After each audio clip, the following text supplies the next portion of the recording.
Hello जी, ये सवाल मैंने कुछ दिन पहले अपलोड करा था और इसमें मैंने गलती कर दी थी एक, और उसका मेथड गलत था और आंसर भी गलत था, तो इसलिए मैंने उसको हटा दिया वीडियो। शायद आप लोगों में से किसी ने उस वीडियो को देखा भी होगा। तो सवाल अच्छा है तो मैंने सोचा इसको फिर से अपलोड करा जाए सही करके। अब देखो सवाल क्या कह रहा है, यहाँ पर हमसे कह रहे हैं कि set of values of x satisfying this inequality. जितनी भी वैल्यू ऑफ एक्स इस इनइक्वालिटी को सेटिस्फाई कर रही है वो सारी हमें बताना है इन द इंटरवल 0 से π/2। ये इंपॉर्टेंट बात है। तो एक्स की वैल्यूज़ का इंटरवल ये आएगा, उसके बाद हमें ये चीज़ बतानी है। अब देखो मैंने क्या कहा था, मैंने कहा था कि इस चीज़ को tan x और tan 3x को साइन कॉस में बदल के हम इसको आसानी से कर सकते हैं। तो मैंने ऐसे कहा था, ये चीज़ बदल ली। अब यहीं पे गलती हुई थी, क्योंकि मैंने कहा था कि cos x cos 3x दोनों 0 से π/2 में पॉजिटिव होते हैं, तो हम इसको क्रॉस मल्टीप्लाई कर सकते हैं। अब देखो कॉस तो पॉजिटिव रहता है 0 से π/2 में, लेकिन cos 3x पॉजिटिव भी होता है नेगेटिव भी होता है, क्योंकि ये 3x है, तो इसका मतलब ये श्रिंक हो जाता है ग्राफ ऐसे। cos x का ग्राफ ऐसे यहाँ पे आता है, लेकिन ये cos 3x है, तो ये चीज़ यहाँ पर पहुँच गई है। ठीक, यहाँ पर बेसिकली π/2 में 3 से डिवाइड कर दिया है, तो ये π/6 हो गया है। तो अब आप देख रहे हैं कि π/2 में पॉजिटिव भी है और नेगेटिव भी है, तो इसको हम क्रॉस मल्टीप्लाई नहीं कर सकते डायरेक्टली। तो जब आप इस तरह से करेंगे तो आपका आंसर जो आएगा वो आएगा 9, जो कि मेरा आ रहा था, और ऑप्शन भी इसीलिए दे के रखा है। तो ये बात है, और इसको सही मेथड क्या है कि आप 1 को इधर लाइए और उसके बाद इसको सॉल्व करिए। फिर या पूरा साइन में बदल लीजिए या पूरा कॉस में बदल लीजिए, वहाँ से आपको हेवी कर्व मेथड लगाकर इसको सॉल्व करना है। तो ये काफ़ी लेंदी प्रोसेस है।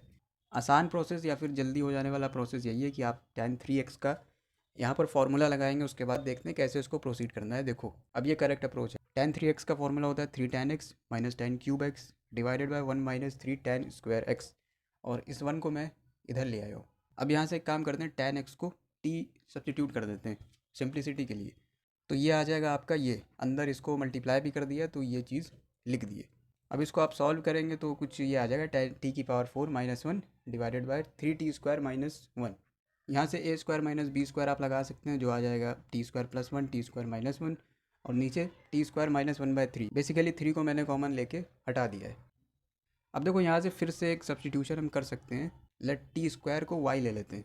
अब देखो क्या हो जाएगा, y+1 y-1 y-1/3 is negative. अब आपको वेवी कर्व मेथड लगाकर इस सिंपल सी इनइक्वालिटी को सॉल्व करना है। तो देखो क्रिटिकल पॉइंट्स क्या क्या आ रहे हैं, CP एक तो 1 आ रहा है, एक -1 आ रहा है और एक 1/3 आ रहा है। अब इनको प्लॉट करते हैं नंबर लाइन पर, -1 1/3 और 1, और हमेशा हम रखते हैं राइट मोस्ट पर पॉजिटिव। फिर ऑल्टरनेट प्लस माइनस चलता रहता है, जैसे प्लस माइनस। अब क्योंकि ये नेगेटिव है तो हमें नेगेटिव वाला इंटरवल यहाँ से उठाना है, जैसे कि ये इंटरवल उठाना है और ये उठाना है। सही बात है। तो आपकी y की वैल्यू आ जाएगी -∞ से -1 और 1/3 से 1। सही है, नेगेटिव वाला उठाया है।